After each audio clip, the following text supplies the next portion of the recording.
Memorias de un suicida.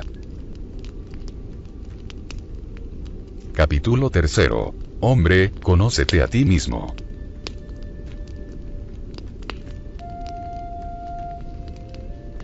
Asistimos a otros cursos, no menos importantes para nuestra reeducación, alternándoles con el de moral establecida por el insigne maestro nazareno. Uno de ellos trataba de la ciencia universal, cuyos rudimentos nos dieron a conocer, 2 años después de iniciados en el curso de moral cristiana, a través de estudios profundos, análisis tan penosos como sublimes. Y en estos análisis se incluía la necesidad de estudiarnos a nosotros mismos, aprendiendo a conocernos íntimamente. Se efectuaban exámenes personales delicados con detalles penosos para nuestro orgullo y vanidad, pasiones dañinas que nos habían ayudado en la caída hacia el abismo, al mismo tiempo que, siendo las clases mixtas, adquiríamos la doble enseñanza de analizar también el carácter, la conciencia, el alma, en fin, de nuestros hermanos y hermanas de infortunio, lo que nos proporcionaba un valioso conocimiento del alma humana. El profesor de esa cátedra magnífica era el venerable Epaminondas de Vigo, espíritu cuya rigidez de costumbres, virtudes inatacables y energía inquebrantable, nos infundían más que respeto, una verdadera impresión de pavor. En su presencia nos sentíamos, desnudos de cualquier disfraz o atenuante que nos pudiese justificar, el peso vergonzoso de la inferioridad que nos marcaba, el oprobio de la incómoda situación de responsables por delitos degradantes, pues inundaba nuestra mente la convicción de que no pasábamos de ser rebeldes cuya insensatez obligaba a los trabajadores abnegados del mundo espiritual a sacrificios permanentes para conseguir elevarnos de las tinieblas en las que nos habíamos precipitado. La vergüenza que sentían nuestros espíritus en presencia de Epaminondas era un suplicio nuevo e inesperado, de naturaleza absolutamente moral, pero superlativa, que se presentaba en esta segunda fase de nuestra situación de suicidas en preparación de futuras realizaciones reparadoras. El instructor nos ayudaba a hojear la propia conciencia, llevándola a abrirse hasta los recuerdos remotos de nuestras vidas pasadas. Cuando preguntaba a nuestra alma, penetrándola con la mirada centelleante de fuerzas psíquicas que eran como baterías de irresistibles energías, los estremecimientos sacudían lo más íntimo de nuestro ser, mientras alucinaban nuestros sentidos, acometiéndonos deseos de fuga precipitada, que nos librase de su presencia y de la nuestra propia.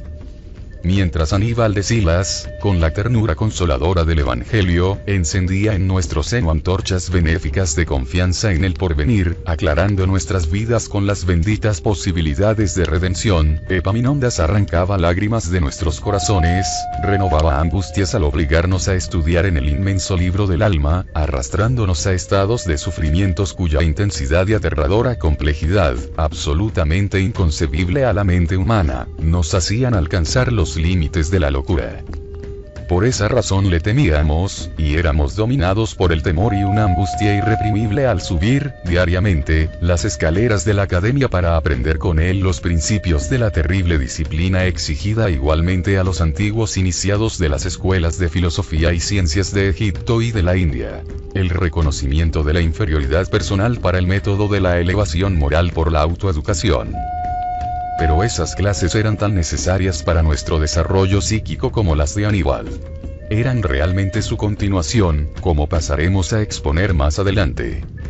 Había, todavía, un tercer curso, donde se resumía la aplicación, en la vida práctica, de los valores adquiridos durante los estudios y observaciones de los cursos anteriormente mencionados.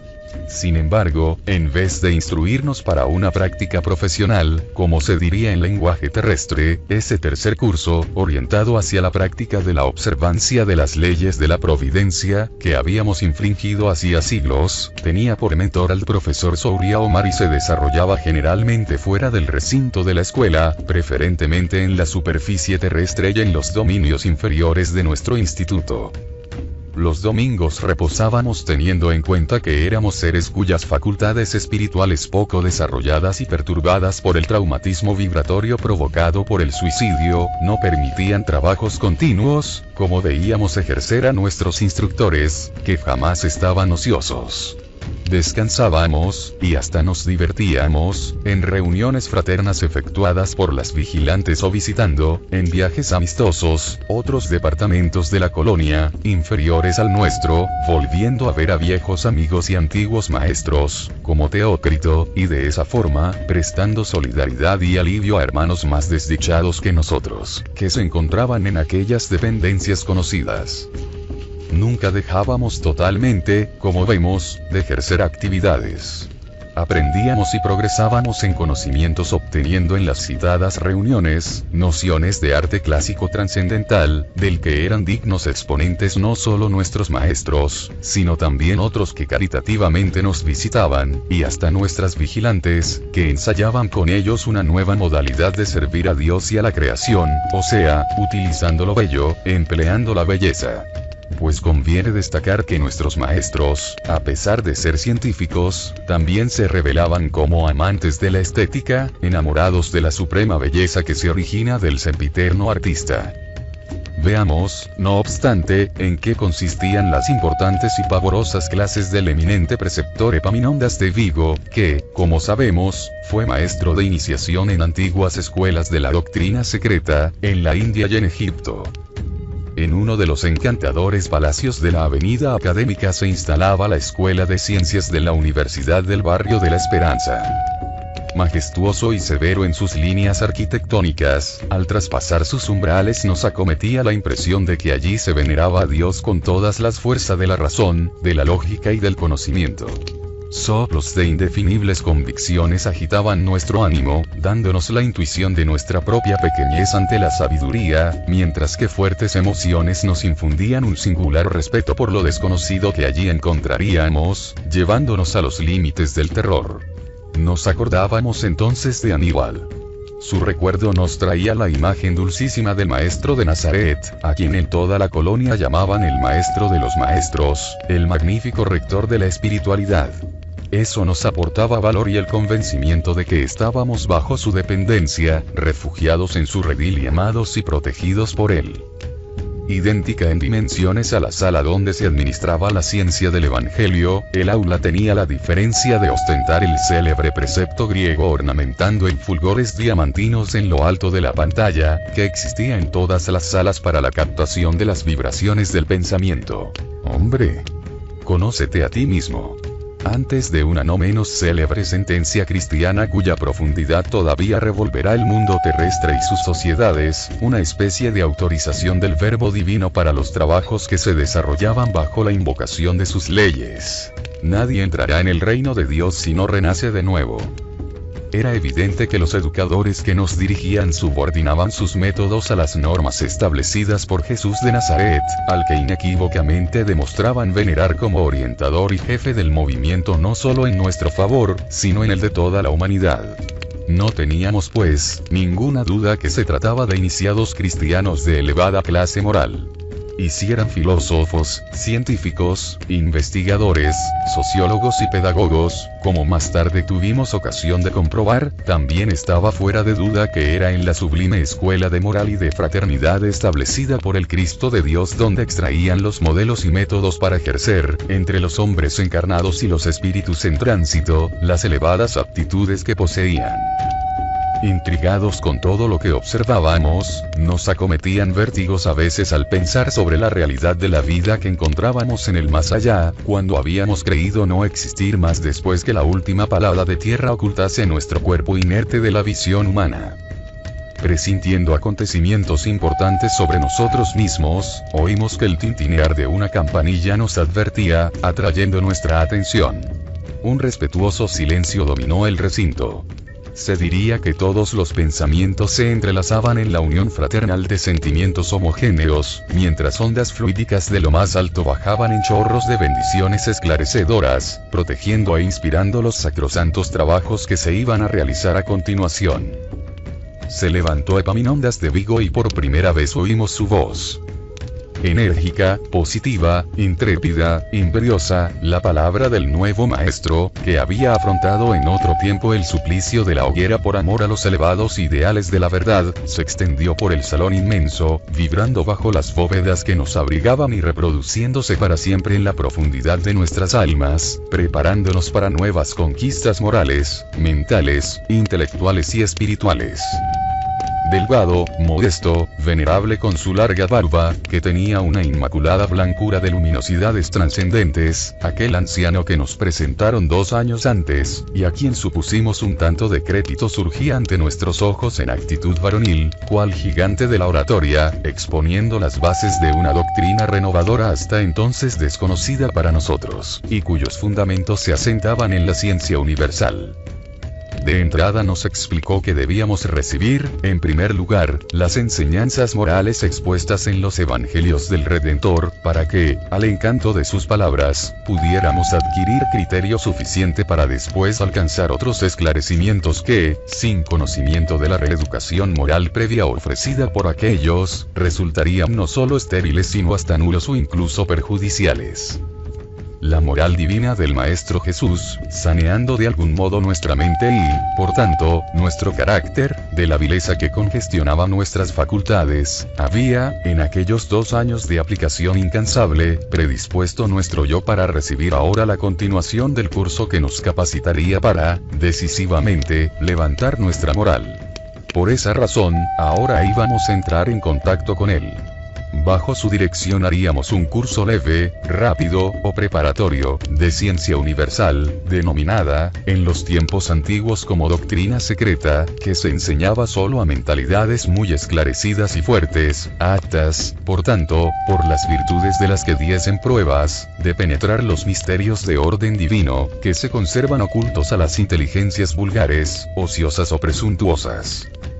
En los tiempos remotos, anteriores a la venida del misionero celeste, las enseñanzas secretas solo eran dadas a individuos que, durante 10 años, por lo menos, diesen las más rigurosas pruebas de sanidad moral y mental y que, en idéntico espacio de tiempo, demostrasen, de forma inequívoca, la propia reforma interior, es decir, el dominio de las pasiones, los instintos y los deseos y emociones en general, por tener la voluntad iluminada con las santas aspiraciones del bien y los testimonios de las virtudes.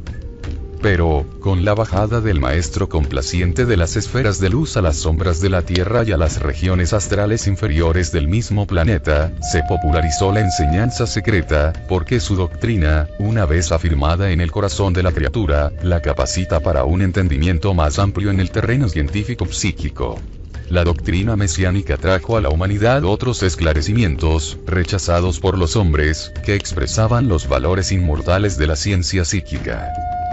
Desde entonces, los decretos divinos habían ordenado que se diese la enseñanza secreta a todas las criaturas terrenas así como espíritus en tránsito en las regiones astrales inferiores que circundan el planeta, pues el Padre Supremo, condolido con las amarguras humanas, provenientes de la ignorancia, deseaba que todos sus hijos fuesen iluminados por el sol de las verdades eternas.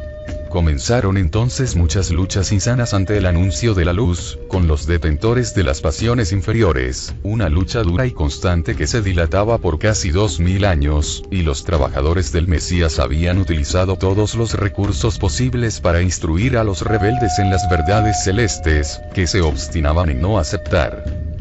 Por eso mismo, habían bajado nuevos decretos de lo más alto, para ofrecer las enseñanzas de manera más ostensiva, con toda la eficacia posible, y también con la mayor claridad, no a 1 o 2 de buena voluntad sino a toda la humanidad y a todos los espíritus errantes que deseasen aprender, ya fuesen virtuosos o pecadores, ya que era urgente ayudar a la regeneración del género humano, al ser inminente una rigurosa selección por parte de la providencia, entre los espíritus y los hombres pertenecientes a los núcleos terrestres, porque el planeta sufriría en breve la expulsión para mundos inferiores de los incorregibles desde hace 2000 años, para conservar en su seno solo a los mansos y a los pacíficos a los de buena voluntad, y entonces establecer, no solo en el planeta sino también en sus continentes astrales, la era de progreso soñada por el Maestro de Galilea, presidida por el socialismo fraterno establecido en los divinos códigos de su doctrina.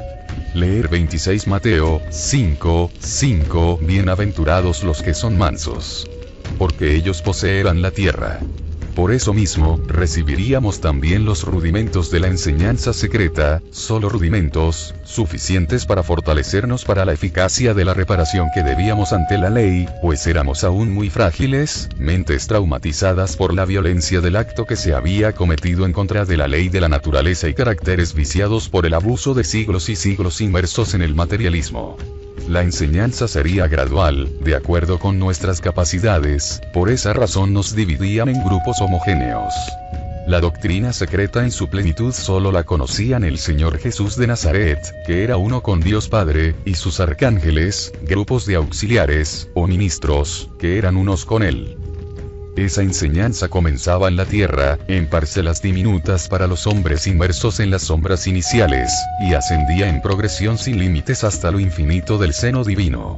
Por eso mismo se llamaba dicho conocimiento ciencia universal y que nosotros, suicidas, ínfimos ciudadanos del universo de Dios, parias de las sociedades del astral, para quienes se hacía necesario crear siempre colonias de refugio, estábamos invitados a compartir la asamblea luminosa de la verdad, porque había sido la falta de esas enseñanzas lo que nos llevó, de caída en caída, hasta la caída máxima a través del suicidio. Él, en nombre de Jesús Nazareno, a quien debíamos el resurgir de nuestras almas para la redención, y en el de María, su madre, a quien debíamos el amparo recibido hasta el momento presente, nos invitaba al rigor de un ensayo para una severa iniciación, más tarde, en los misterios, pues, de nuestra buena voluntad y de nuestro valor en la aplicación del experimento presente, iban a depender nuestros futuros éxitos. Vibrante y fecunda hasta el deslumbramiento, como puede observar el lector, esa pieza oratoria aunó nuestro sincero interés, por lo que, íntimamente, ovacionamos al catedrático al finalizar. Expresándose en portugués clásico, brillante para portugueses y brasileños, y en español claro y puro para españoles, Epaminondas de Vigo utilizaba la palabra en inflexiones suaves y melodiosas, o vibrantes y fuertes como si un himno literario, que bien podría parecer también musical, si él lo hubiese deseado, nos deleitase los oídos y la sensibilidad. Encantados, Belarmino, Juan, los amigos brasileños Raúl y Amadeo, recién llegados al grupo, y yo, nos sentimos atraídos hacia el nuevo monitor, ansiosos por las lecciones que seguirían. Y suponemos que idénticas impresiones animaban a los demás colegas, porque percibíamos sonrisas de satisfacción y auténtico interés en los asistentes. Mientras, el aprendizaje científico siguió su curso normal, alternándose con el que veníamos ya recibiendo, más los conocimientos prácticos a través de las clases del eminente Souria Omar. El respetable anciano nos ofreció la maravilla de presenciar el nacimiento y progresión, lenta y esplendorosa, del propio globo terrestre, que conocíamos superficialmente a través de la ciencia terrestre, es decir, de la geología, la arqueología, la geografía y la topografía. El ilustre instructor descorrió el velo de los milenios para ofrecernos como un regalo descrito en escenas vivas, en actividades reales, como si hubiéramos estado allí, el nacimiento y crecimiento del planeta del sistema solar que un día nos albergaría, protegiendo nuestra ascensión hacia el infinito, ayudándonos en el perfeccionamiento del germen divino que en nosotros, hombres, como en él mismo, también palpita. Presenciamos todo. La centella en ebullición, las tinieblas del caos, los aguaceros y diluvios aterradores, los grandes cataclismos para la formación de los océanos y ríos, el maravilloso advenimiento de los continentes y el nacimiento de las montañas majestuosas, cadenas graníticas eternas como el propio globo, tan conocidas y amadas por aquellos que en la Tierra han hecho su ciclo de progreso. Los Alpes sombríos como monarcas poderosos desafiando las edades, los Pirineos graciosos, el Himalaya y el Tíbet venerados, la Mantiqueira sombría y majestuosa. La Sierra de la Mantiqueira, en portugués Serra Mantiqueira, es una formación geológica que data del período Cretáceo. Está compuesta por un macizo rocoso que posee una gran área de tierras altas, entre 1000 hasta casi 3000 metros, a lo largo de los estados de Sao Paulo, Río de Janeiro y Minas Gerais, siendo en este último donde se localiza la mayor parte de la formación rocosa. Su nombre tiene origen en una palabra tupí que significa montaña que llora, nota del traductor. Todos, en diferentes épocas, surgieron ante nuestros ojos deslumbrados, arrancando lágrimas a nuestras almas, que se inclinaban tímidas ante tanta grandeza, belleza y majestad. Pero, antes de eso, en un continuo mágico de maravillas, la lucha de los elementos furiosos para el crecimiento del pequeño planeta del cielo, el océano conflagrado en convulsiones pavorosas, sacudiendo el seno naciente del mundo inmerso en la soledad, el cataclismo de los vientos y tempestades del que no podemos dar al hombre una idea aproximada, así como las primeras señales de movimiento y vida en el inmenso lecho de las aguas convulsas, la vegetación, fabulosa y tétrica, en el gigantesco volumen de las proporciones, los dinosaurios monstruosos, los lagartos de forma y fuerza inconcebibles, la delicadeza corporal del hombre, los mastodontes, la prehistoria. Era un libro tenebroso, inmenso, magnífico, la epopeya divina de la creación, soltando algunos pocos acordes de su inmortal sinfonía a través del infinito del tiempo, de la eternidad de las cosas. Y en ese libro deletreábamos el A, B, C de la iniciación, gradualmente, pacientemente, a veces impresionados hasta el delirio. Otras, bañados en lágrimas hasta el temor, pero siempre ávidos y encantados, ansiosos por más conocimientos, lamentando más que nunca nuestras diminutas fuerzas de suicidas, que no nos permitía entrever ni siquiera la tercera parte del programa excelso ofertado por la naturaleza. Un desfile indescriptible de periodos genésicos se abrió a nuestra observación y análisis, durante el cual, diariamente, imbuía en nuestro espíritu el respeto, la veneración por aquel ser supremo y creador a quien habíamos negado, de quien dudamos a lo largo de los siglos, pero a quien ahora dábamos las gracias, asustados e ínfimos frente a su grandeza, a la vez que muy felices por reconocernos como sus hijos y herederos de su gloria eterna.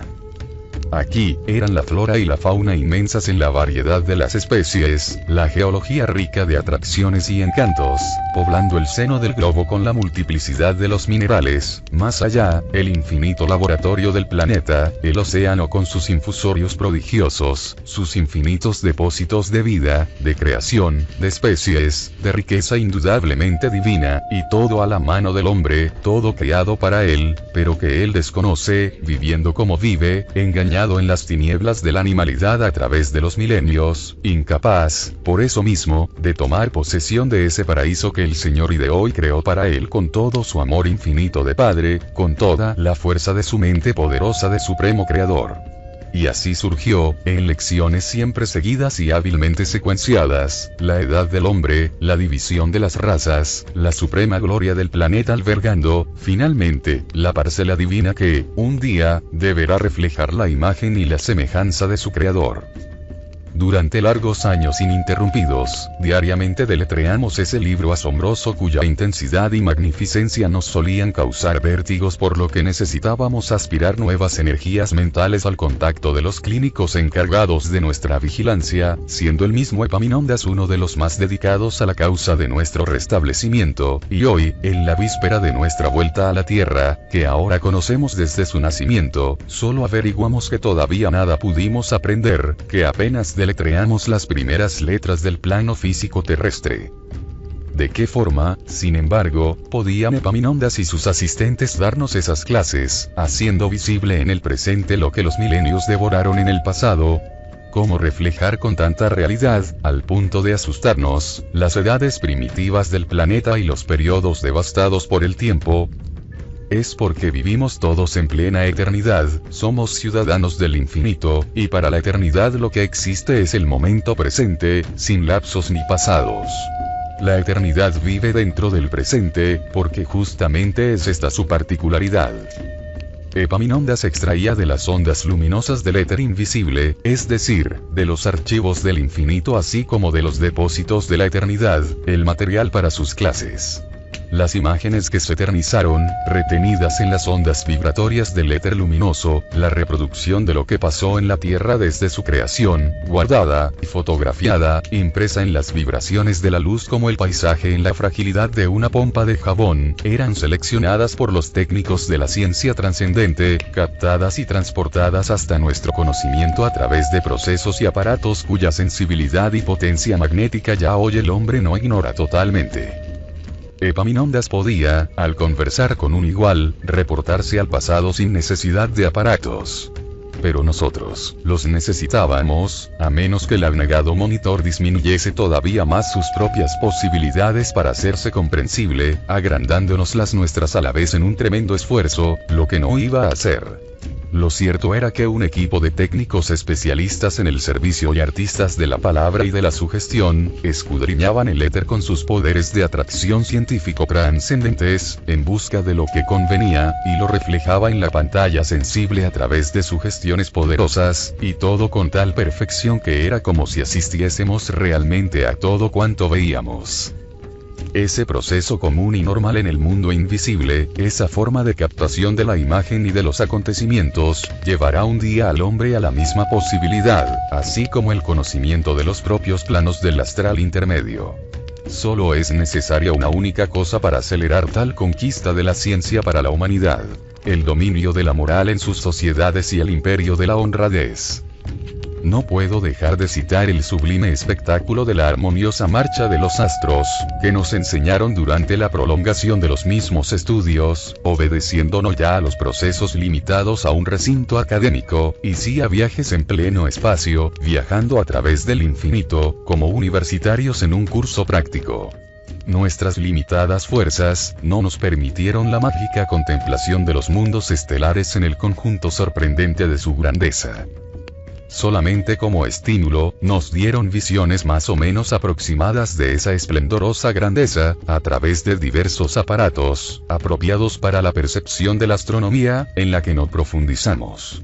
Nuestras observaciones y estudios, por tanto, no sobrepasaron los conocimientos sino de otros planetas de nuestro sistema solar, permitiéndonos las más bellas adquisiciones a que, en nuestro estado podríamos aspirar, lo que ya nos encantaba y satisfacía muchísimo, hasta que pasamos al estudio de nosotros mismos, joyas que somos, todos nosotros, las almas, del joyero sideral, futuros adornos de la corte universal en la que se imprimió el sello sagrado del pensamiento supremo, y para quien todo fue imaginado y creado por el Padre amoroso que nada necesita, que nada quiere sino que nos amemos unos a los otros.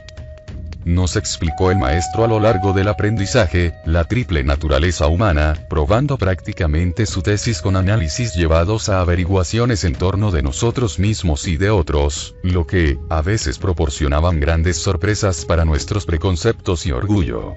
Habíamos empezado a ver ese mismo estudio en el departamento hospitalario, donde el paciente aprendía rudimentos de su propia calidad de espíritu, sin alcanzar todavía los pormenores que en Ciudad Esperanza se abrían para nosotros.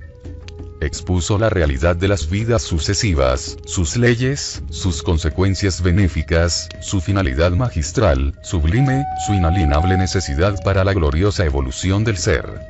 Nos indicó la jornada espinosa del espíritu en esa ascensión sublime hacia lo alto, sometido al trabajo de los renacimientos y renovaciones en cuerpos carnales, en los estadios en el más allá, en los trabajos ininterrumpidos en uno y otro plano.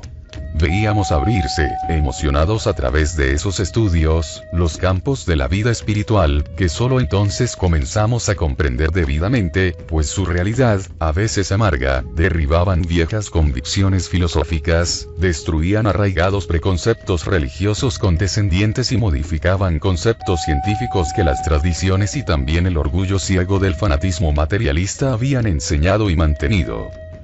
Para conocer bien ciertas particularidades de la personalidad humana partíamos con nuestros maestros, en viajes de estudios prácticos. Souria Omar era el catedrático de esa nueva modalidad, acompañado de sus asistentes. Visitábamos los departamentos hospitalarios, observando, como académicos de medicina, la constitución de los cuerpos astrales de nuestros hermanos allí detenidos, ayudados por Teócrito, que nos facilitaba todo y fraternalmente asistidos por nuestros amigos Roberto y Carlos de Canalejas. Bajábamos a la tierra, periódicamente, visitándola durante años consecutivos, en estancias de algunas horas, por los hospitales y casas de salud, estudiando el fenómeno de los desprendimientos, siempre asistidos por entidades de la patria espiritual, así como por las casas particulares y hasta en prisiones, a la espera de sentenciados a la pena capital, pues debíamos enriquecer la mente con análisis alrededor de todas las modalidades del fenómeno de la separación de un espíritu de su temporal envoltorio envoltorio carnal, desde el feto, expulsado voluntariamente o no, del órgano generador materno, hasta el condenado por la justicia de los hombres a la muerte en el patíbulo. Cada carácter, cada personalidad o género de enfermedad, así como la naturaleza del desprendimiento, era una nueva adquisición de esclarecimientos, a través de estudios minuciosos y sublimes. Era bien cierto que jamás asistimos a ninguna escena de asesinato o catástrofe. Llegábamos siempre después del drama, a tiempo de recoger la explicación necesaria. Nos era impuesto con frecuencia el doloroso deber de acompañar el penoso desprendimiento, envuelto en trabajos de repercusiones aterradoras, muros adentro de un cementerio. Allí Souria Omar impartía sus clases magistrales como catedrático genial, digno de ser oído por atentos discípulos. Y, bajo el susurrar del ramaje donde los pajaritos piaban a la noche, enternecidos, soñando con la alborada, o a la sombra augusta de los majestuosos cipreses, en la noche tachonada de estrellas o bajo el resplandor del astro rey, recibíamos las anotaciones del antiguo maestro de Alejandría, aprendiendo con él el fenómeno magnífico del alma que se despoja de la vestidura que la enclaustraba, para volver a la libertad de los páramos espirituales. En muchas ocasiones no podíamos evadirnos a las vivas impresiones de sufrimiento durante tan augustos espectáculos. El aprendizaje implicaba la contemplación de muchas desgracias ajenas, agudos dolores, angustias, miseria y desesperación ante las que corrían nuestras lágrimas y se estremecía nuestro corazón. Pero era necesario aprender, con esos espectáculos, el dominio de las emociones, imponer serenidad a las fuerzas mentales y al sentimiento, intentando reflexionar, para aplicar esfuerzos encaminados a ayudar y remediar situaciones, sin perder un tiempo precioso con lamentaciones estériles y lágrimas improductivas. Semejantes impresiones alcanzaron su cenit cuando nos vimos obligados a observar los desprendimientos prematuros ocasionados por el suicidio. Entonces, la locura que nos había acometido en otro tiempo subía de las profundidades anímicas a donde había sido relegada e irrumpía a pesar nuestro, afligiéndonos con el espectro de un pasado que se convertía en presente. Nuestra rebeldía y rabia pasada se agrandaba en la fiebre de los recuerdos, desorientándonos y haciéndonos resbalar hacia la alucinación colectiva. En ese momento toda la energía, caridad y sabia asistencia de nuestros guardianes entraba en acción, imponiendo silencio a nuestras emociones y repeliendo nuestras alucinaciones, eliminando, al contacto benévolo de sus terapias fluídicas, las excitaciones mentales provenientes de los recuerdos, hasta que el presente se impusiese. Volvimos, así, al Valle Siniestro, integrando las caravanas de socorro, fieles al sublime aprendizaje, y, allí, llorando sobre nuestra misma desgracia, tuvimos ocasión de asistir a nuestros hermanos inmersos en la misma situación calamitosa que también conocíamos, examinándoles con nuestros maestros, viendo si estarían en condiciones de partir al departamento de la colonia correspondiente. Les hablábamos piadosamente, animándoles y consolándoles. Pero no nos comprendían, pasábamos anónimamente, así fuimos benévolamente asistidos nosotros en otro tiempo por otros, sin que nuestras precarias condiciones lo pudieran sospechar. De todos los conocimientos que gradualmente íbamos adquiriendo, debíamos presentar resúmenes realizados por nosotros mismos, crear ejemplos en tesis que honrarían mucho a los institutos terrenos, en el caso que quisieran adoptar las mismas enseñanzas para esclarecimiento y moralización de sus alumnos. Extraer análisis, todo lo que pudiese probar nuestro aprovechamiento en la iniciación del psiquismo. Nos daban para ello álbumes bellísimos, cuadernos y libros centelleantes como algodón de estrellas, e incluso aparatos delicados, que nos enseñaban a manejar, para que también aprendiésemos a proyectar para otros los ejemplos que creábamos, o incluso los análisis extraídos de los ejemplos dados por los maestros durante las clases prácticas en la tierra o en otra localidad de nuestra colonia. De ahí la creación de mis novelas y mi deseo de dictar obras a los mediums, pues, durante las clases prácticas existía permiso para hacerlo, siempre que el trabajo compuesto por nosotros consiguiese aprobación de los instructores. De ahí nuestro sacrificio de intentar durante cerca de 30 años escribir algo, que a la vez testimoniase a Dios nuestro reconocimiento por lo mucho que su misericordia nos permitía y el deseo de relatar a nuestros hermanos de infortunio, encarcelados en los dolores terrestres, lo que el más allá les reservaba. Para ello no era necesario ser escritores, porque el aprendizaje con nuestros mentores nos educaba el sentimiento, equilibrándonos el razonamiento de manera que pudiéramos conseguir servir a la verdad que nos rodeaba. Esos estudios trascendentes exigían mucha aplicación y dedicación, ya que tanto los campos de observación como los motivos diariamente encontrados eran muy numerosos. Enumero las materias estudiadas por nosotros hasta donde nos permitieron las fuerzas mentales que teníamos. Génesis planetaria o cosmogonía. Prehistoria. La evolución del ser. Inmortalidad del alma. La triple naturaleza humana. Las facultades del alma. La ley de las vidas sucesivas en cuerpos carnales terrestres, o reencarnación. Medicina psíquica. Magnetismo. Nociones de magnetismo trascendental. Moral cristiana. Psicología. Civilizaciones terrenas. Alternativamente con las clases de Evangelio, esos estudios presentaban una íntima correlación con aquellas, lo que nos impulsaba a comprender mejor y venerar la sublime personalidad de Jesús Nazareno, al que pasamos a distinguir, como lo hacían nuestros instructores, como el jefe supremo de la iniciación, pues, en efecto, en todos los compendios que consultábamos, buscando explicación en la ciencia, encontrábamos lecciones, claras enseñanzas, actos y ejemplos de aquel gran maestro, como modelo máximo de sabiduría y verdad, y brújula que nos invitaba a seguir para alcanzar el fin sin los desvíos provenientes de la adulación astuta y de las falsas interpretaciones. Como ya aclaramos en más de una ocasión, nuestros estudios eran enriquecidos con la práctica y el ejemplo. Ese detalle, sin embargo, implicaba incluso realizaciones en nuestro futuro, durante la renovación imprescindible en un cuerpo carnal, que no siempre nos daban satisfacciones al corazón. Al contrario, frecuentemente le ocasionaba grandes angustias, arrancándonos lágrimas dolorosísimas y hasta momentos tenebrosos de desesperación que nos abatían, llevándonos a enfermar. Las situaciones críticas y los vejámenes aumentaban sobre nosotros, como veremos, sin que pudiéramos eximirnos a cosas tan desagradables, porque todo era consecuencia del bagaje moral inferior que con nosotros llevábamos al más allá.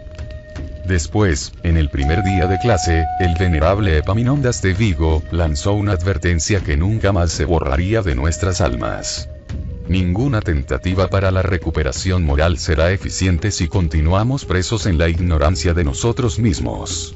Es indispensable, primero, averiguar quiénes somos, de dónde vinimos y hacia dónde vamos, para que nos convenzamos del valor de nuestra misma personalidad y de que debemos dedicarnos a su elevación moral, consagrando a nosotros mismos toda la consideración y la máxima estima. Hasta aquí, mis queridos discípulos, al contrario de Aníbal, que nos mimaba con el tierno tratamiento de hermanos, Epaminondas solo nos daba un trato académico. Habéis caminado ciegamente, por las etapas de las existencias en la tierra y estancias en el astral, moviéndoos en un círculo vicioso, sin conocimientos ni virtudes que os hayan llevado a un progreso satisfactorio. Seducidos por los deseos impuros de la materia, pasivos ante los impulsos ciegos de las dañinas pasiones o embrutecidos por los instintos, habéis ignorado, a propósito, gracias a la mala voluntad, o absortos en una criminal indiferencia, que el Todopoderoso enalteció nuestro ser con esencias que le son propias, y que debemos cultivar bajo las bendiciones del progreso, hasta que florezcan y fructifiquen en la plenitud de la victoria para la que fuimos destinados. Dijo esto y señalando a uno de los compañeros que estaba más próximo en las graderías, le hizo entrar al círculo en que se levantaba su cátedra y donde se agrupaban, concentrados y mudos, sus asistentes. Determinó el azar, o la propia clarividencia del profesor, que la elección alcanzase a nuestro compañero de grupo, Amadeo Ferrari, un brasileño de origen italiano, natural del interior del estado de São Paulo, que, según conocimos en ese mismo instante, se había suicidado a los 37 años de edad, creyendo posible escapar a la vergüenza de la prisión, debido a ciertos hechos imprudentes, así como también a la amenaza de un cáncer que había comenzado a entumecerle la garganta. Delante de él, le preguntó: ¿cuál es tu nombre, querido discípulo? Un súbito malestar nos dominó a todos, advirtiéndonos que algo muy grave iba a ocurrir. Queríamos huir, escaparnos a la responsabilidad terrible del aprendizaje que creímos, de repente, demasiado grandioso y delicado como para seguirlo. Tuvimos la intuición de que irían a pasar cosas irremediables, que marcarían una nueva era en nuestros destinos, y tuvimos miedo. Epaminondas de Vigo se nos presentaba como un juez inflexible que nos juzgaría, arrastrándonos hasta encontrarnos con el tribunal temible de nuestra propia conciencia, y un profundo terror nos inspiró su venerable presencia, mientras la figura jovial y tierna de Aníbal de Silas, con sus exposiciones sobre la buena nueva, que tanto nos habían consolado, acudió a nuestra imaginación, produciendo una profunda añoranza de su palabra mansa que cariñosamente rememoraba los hechos sublimes del dulce Nazareno. Pero el anciano nos advirtió, en una parte precioso y enérgico, sorprendiéndonos con el conocimiento, que demostró, de las impresiones que había suscitado en nuestra mente. Acordaos que el Señor Jesús de Nazaret, a quien invocáis en este momento, es el gran Maestro que nos inspira, y que, bajo sus auspicios, os damos las enseñanzas sagradas que engrandecerán vuestros espíritus para la conquista de los méritos futuros, pues es Él el jefe supremo de nuestra escuela y distribuidor de nuestra ciencia. Se volvió hacia Amadeo y repitió: tu nombre, por favor. Amadeo Ferrari. ¿Dónde vivías antes de ingresar en este lugar? En la ciudad de XXX, en el Brasil. ¿Por qué abandonaste tu destino, cuya finalidad debía ser la unidad con Jesús, nuestro Redentor, confiándote a la ilusión de un suicidio? ¿No sabías que practicabas un crimen contra Dios Padre, y contra ti mismo, ya que es cierto que todos traemos centellas del Creador en nosotros? Creías, quizás, poder aniquilar los elementos de vida existentes en ti, esa vida que es eterna porque la recibiste del eterno Creador. Visiblemente forzado, Amadeo se esquivó a través del argumento, único recurso que se le ocurrió para esta delicada situación. Afortunadamente, señor, fue solo una pesadilla, una alucinación, yo no me pude matar, aunque lo desease, puesto que estoy vivo, Vivo, loado sea Dios, estoy vivo. Pero, con una serenidad desconcertante, que a nosotros nos irritaría si no estuviésemos sinceramente dispuestos a dejarnos conducir, insistió el sabio anciano. Reitero la pregunta, Amadeo Ferrari, ¿por qué deseaste desaparecer de la presencia tanto de ti mismo como de tus semejantes, cuando el poema del universo cantaba a tu alrededor el sacrosanto deber del compromiso, como es la excelsa belleza de la existencia humana, que debe habilitar al alma para el reinado de la inmortalidad? Señor, es que, yo me desanimé, sí, pero, tengo que responder aquí, en presencia de todos. Estoy, pues, de nuevo, enfrentándome a un tribunal. Existe, claro que sí, un tribunal, y todos vosotros os enfrentáis con él. Es vuestra conciencia, que inicia el despertar del largo letargo que desde hace siglos la mantiene presa a las más deplorables inconsecuencias. Y es imprescindible que yo, autorizado por los poderes máximos de nuestro Redentor, os oriente para que, examinándola, aprendáis a despojaros del orgullo que os ha cegado desde hace muchos siglos, impidiendo que os reconozcáis a vosotros mismos y, por tanto, a la soberanía de las leyes que rigen los destinos de la humanidad. Señor, la miseria, la enfermedad, el desánimo, fueron la causa, cometí una falta grave, ante tan dolorosas circunstancias, no tuve otro recurso a no ser lo que hice, la prisión, la enfermedad. Y ese acto, el suicidio, lavó la mancha con la que te habías contaminado antes. ¿Te consideras inculpado, honesto, honrado, aún después del acto? Oh, no. No puedo huir a la responsabilidad de los actos que practiqué. Me siento deshonrado por haber abusado del dinero que me fue confiado.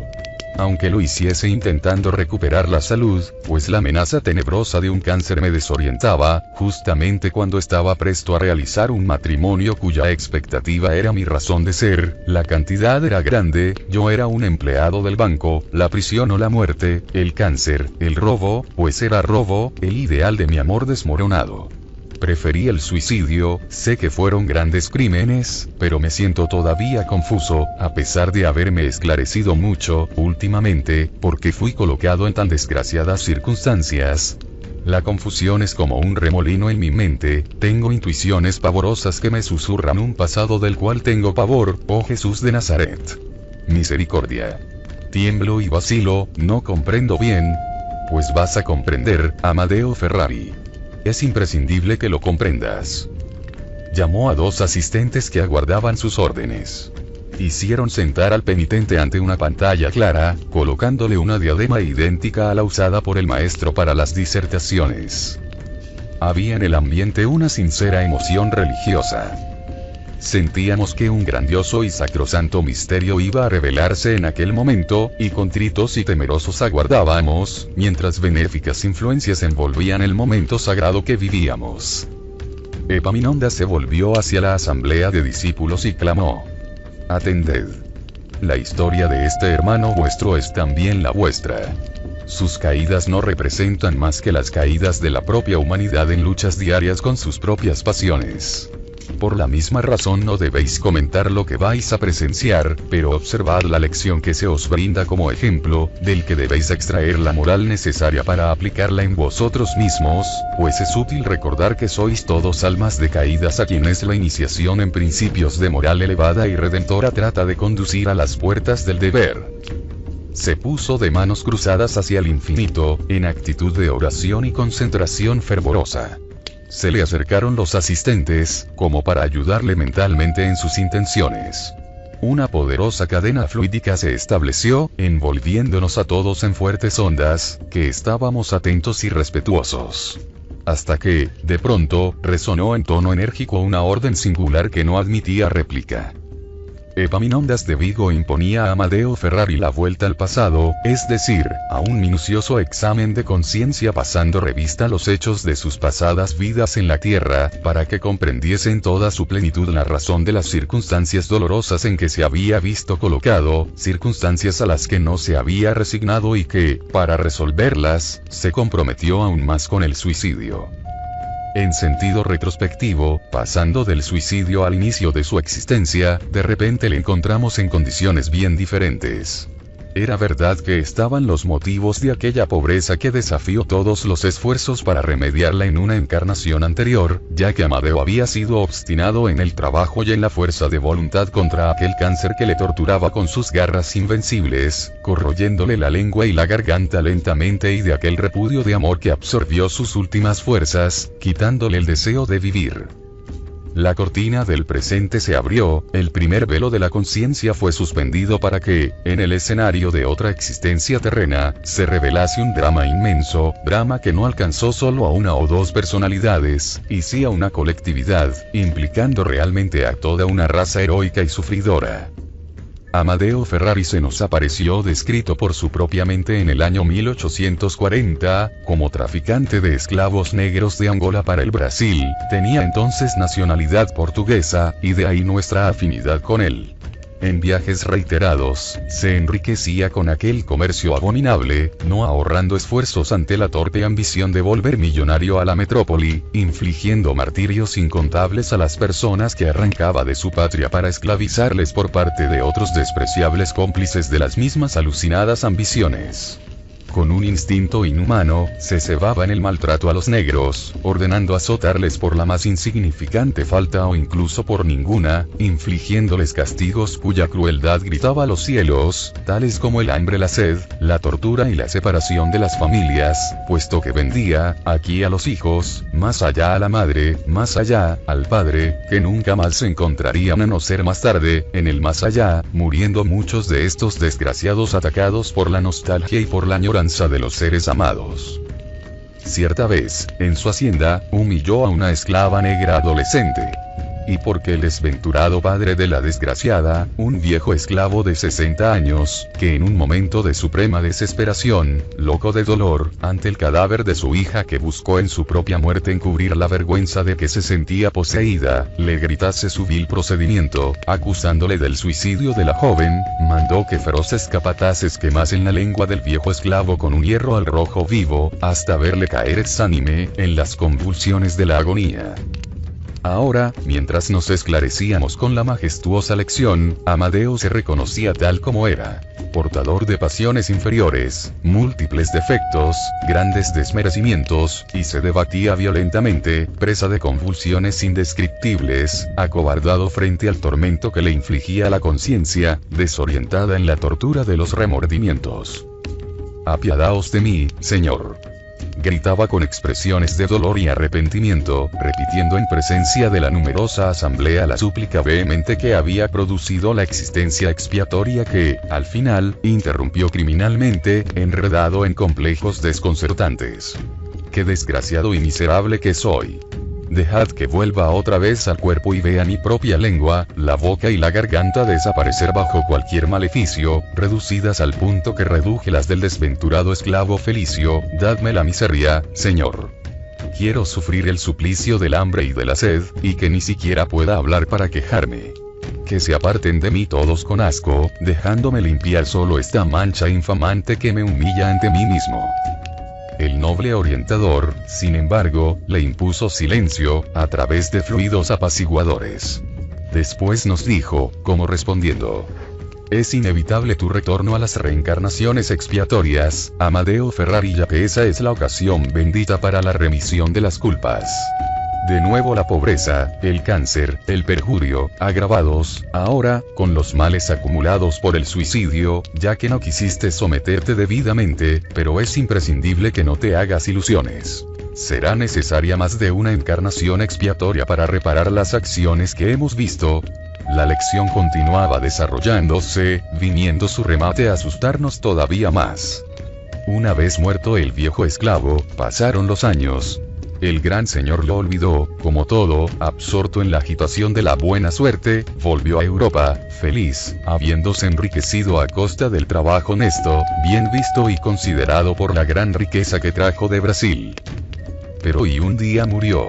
Exequias solemnes, cánticos, gran luto, lágrimas y muchas flores, y porque el vil metal adquirido en la iniquidad puede comprar todo eso. De repente se encontró en el más allá. Es el momento sagrado de la realidad, del cumplimiento integral de la justicia incorruptible. Le vimos debatirse, perdido en pleno desierto africano, atacado por un grupo de fantasmas negros sedientos de venganza, que venían a pedirle cuentas de los desgraciados compatriotas esclavizados por él y perdidos para siempre, lejos de sus tierras nativas. Eran los padres que habían perdido sus hijos, arrancados por él para llevarles lejos, y las madres despojadas de hijos pequeñitos, que él había vendido a otro, como si fuesen objetos. Eran las hijas ultrajadas y sacrificadas lejos de los padres, y los hijos que, en lugar de caricias maternales, sufrieron el látigo inclemente del Señor a quien servían. Y todos le pedían cuentas de los martirios que sufrieron. Aprisionaron su espíritu en el seno de los bosques tenebrosos y le martirizaron a su vez, aterrándole con la reproducción de las maldades que había practicado contra todos. El silencio de la selva, solo interrumpido por ruidos amenazadores, las tinieblas inalterables, el rugir de las fieras, las acusaciones perennes del remordimiento, la rabia y el bramido de los fantasmas alternándose con todos los demás pavores, acabaron por enloquecerle. Entonces, le abandonaron a su suerte, cautivo de sí mismo y de las torpezas que realizó contra hermanos suyos indefensos, hijos como él del mismo Creador y Padre y portadores de la misma esencia inmortal. El hambre, la sed, mil necesidades imperiosas se juntaron para torturarle aún más, aferrado a la animalidad de los instintos y apetitos inferiores, como todavía se conservaba, vagó desesperadamente, presa de las más absurdas alucinaciones, flagelado por su mente, que solo se había alimentado del mal. A cada súplica que intentaba emitir, solo recibía como respuesta el llanto de los esclavos que morían de añoranza, separados de sus entes queridos.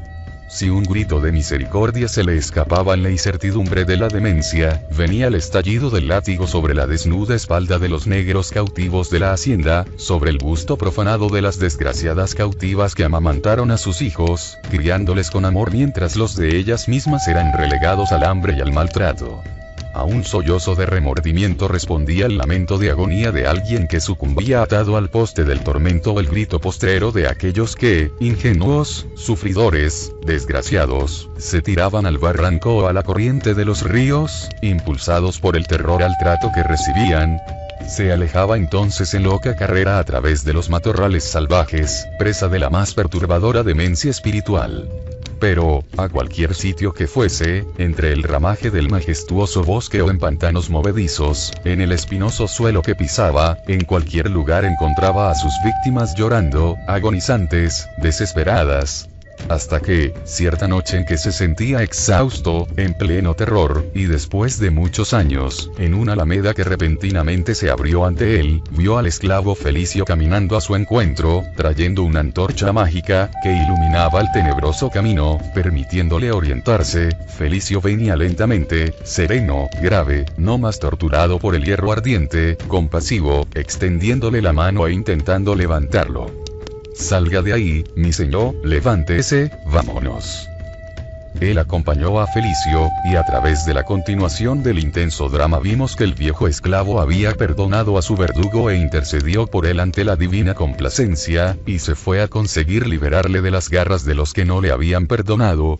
Todo eso era percibido intensamente por nosotros, como si estuviéramos viviendo tan dramáticas escenas, gracias al privilegio, que el hombre desconoce, de las profundas capacidades inherentes al espíritu alejado de la carne, capacidades que le llevan a sufrir, sentir, comprender, impresionarse, conmoverse, alegrarse, etc., en grado superlativo, lo que fulminaría a una criatura encarnada, en el caso que intentase experimentarlo.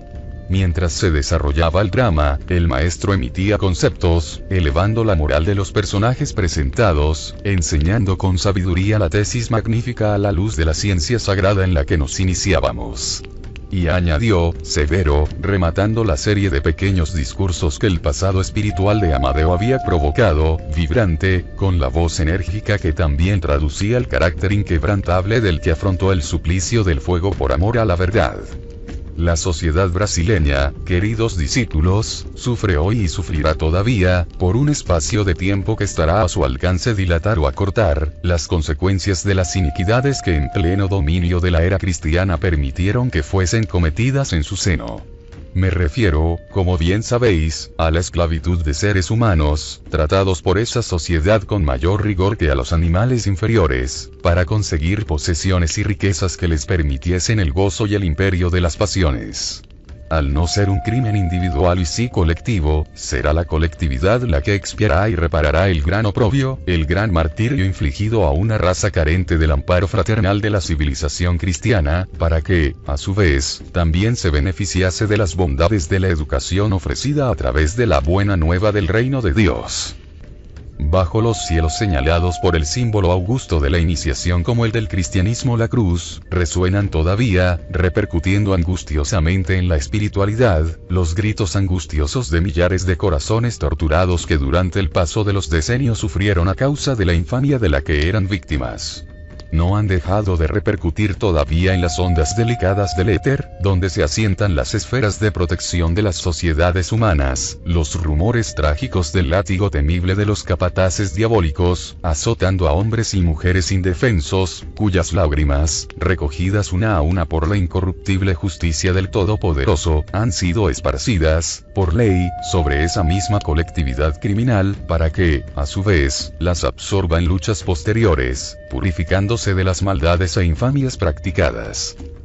Por esa razón el gran país sudamericano se debate en problemas complejos, con su sociedad en lucha dolorosa consigo misma, víctima de un cúmulo de daños que la desorienta, ocupando hoy un lugar más favorable a aquellos que ayer se han visto oprimidos, y sufriendo bajo aflicciones colectivas y relegados a la indiferencia de las clases favorecidas, los orgullosos e imprevisores del pasado, que no se tuvieron en cuenta los ejemplos del celeste enviado, renegando de la cordura y de la fraternidad para con sus semejantes, ni previeron sembrar amor para recibir misericordia en el día del juicio supremo.